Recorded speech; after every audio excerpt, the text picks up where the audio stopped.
마태복음의 말씀을 큰 문맥에서 한 관점에 집중해서 한번 살펴보려고 합니다. 예수님이 금식하며 보내신 광야 40일 생활의 절정은 사탄과의 대결입니다. 네가 하나님의 아들이거든 돌들로 떡덩이가 되게 하라. 네가 하나님의 아들이거든 이 성전에서 뛰어내리라. 예수님은 사탄의 이 요구를 다 거부하셨습니다. 나한테 경배하라 그러면 모든 걸 주겠다. 예수님은 그걸 넣고 오직 하나님께만 경배하라. 예수님의 방법으로 예수님은 하나님의 아들인 것을 증명하는 것입니다. 공생애를 시작하면서 바로 하신 일은 제자들을 뽑는 것이었습니다. 제자들을 가르치며 교육하며 이렇게 하는 예수님의 중요한 목적은 예수님이 누구인가를 고백하게 하는 것이었습니다. 예수님께서 길을 가시다가 가이사랴 빌립보 지방에 이르렀을 때에 길 위에서 제자들에게 물었습니다. 사람들이 나를 누구라 하느냐? 저요. 그리고 세례 요한이라 하던데요. 엘리야라 하던데 예레미야라 하던데 어떤 사람은 선지자라고 하던데 그러자 예수님께서 다시 물으셨습니다. 너희들은 내가 누구냐?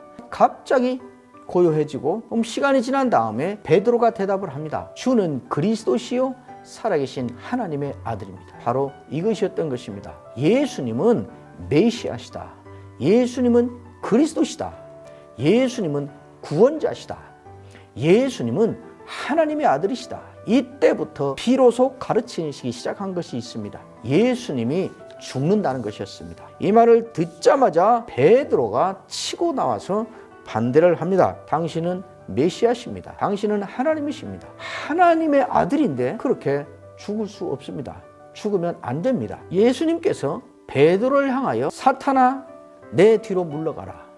너는 나를 넘어지게 하는 자로다. 사탄과 똑같은 논리, 사탄과 똑같은 근거를 가지고 예수님에게 요구를 내놓고 있기 때문입니다. 그리고 이때부터 예수님은 어떤 분인가라는 차원을 넘어서 예수는 죽는 메시아다. 예수는 죽었다가 살아나는 하나님의 아들이다. 이제 본격적으로 가르치기 시작하는 것입니다. 예수님이 못 박혀 십자가에 달려있을 때에도 네가 하나님의 아들이거든 너를 구원해보라. 일관된 사탄적인 요구가 그것이었습니다. 그러나 예수님은 그들의 모든 요구를 거부하고 예수님은 예수님의 방식으로 하나님의 아들이신 것을 증명함으로 사실은 예수님이 승리하신 것입니다. 마태복음이 마지막에 가면 그 하나님의 아들은 궁극적인 목적이 무엇이었는가를 마지막 승천 직전에 다시 확실하게 선포하며 마태복음이 끝납니다. 너희는 땅 끝까지 이르러 내 증인이 되라. 모든 족속으로